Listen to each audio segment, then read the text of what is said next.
thing is price. I'm much more interested in the data around content. So what content engages, which channels, and why? How are we executing?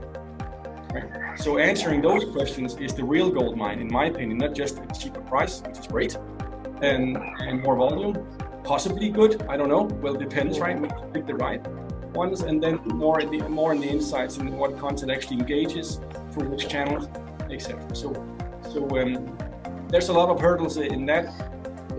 The biggest one is up here, mindset.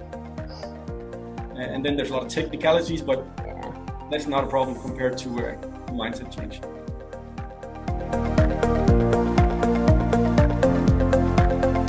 And then this word of content discipline. We simply need to take it more serious. We just can't, shove out content left and right without having a discipline around how tagging, etc. goes on for intelligence, first of all, but also, again, as you said, speed.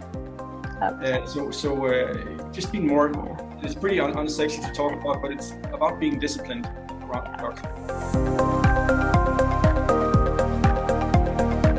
Content should be purposely designed, packaged, produced, distributed, and tested just like any other product. Like other products, content works best when it's designed to solve a specific task or problem, right? And then it can create some value.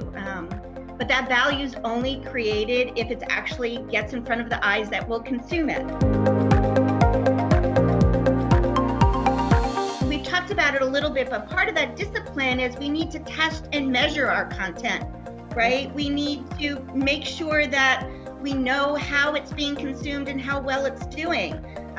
We historically have been very good about measuring channels, but not so much about content, right? But time spent, A/B testing, there are ways to measure the value of the content that we're creating.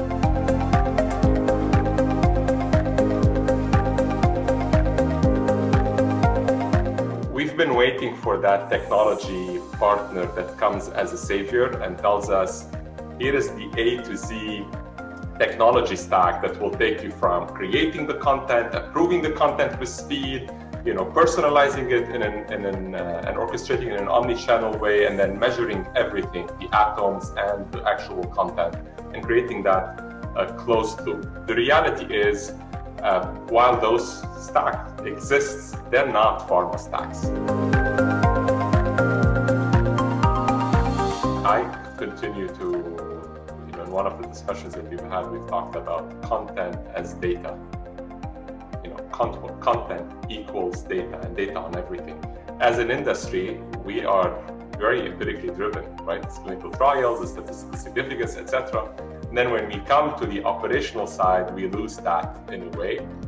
So first you establish those operational metrics and you track them and you bring discipline into it, but then you need to get to a place where content is actually data that will inform several aspects of how you run the business on the commercial side and even on the medical side. To Tara's point, it starts all the way in the design of those clinical trials, and you take it all the way down to when you commercialize them.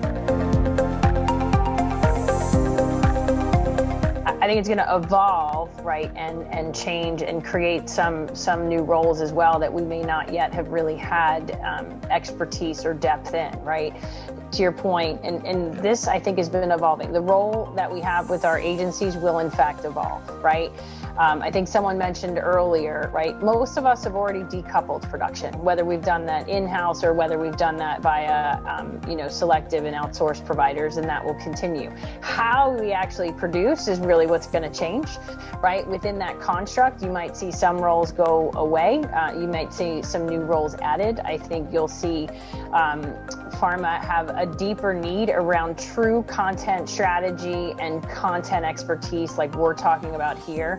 And I don't necessarily mean always the editorial writing, but that those decisions also need to be made because that's part of how you produce.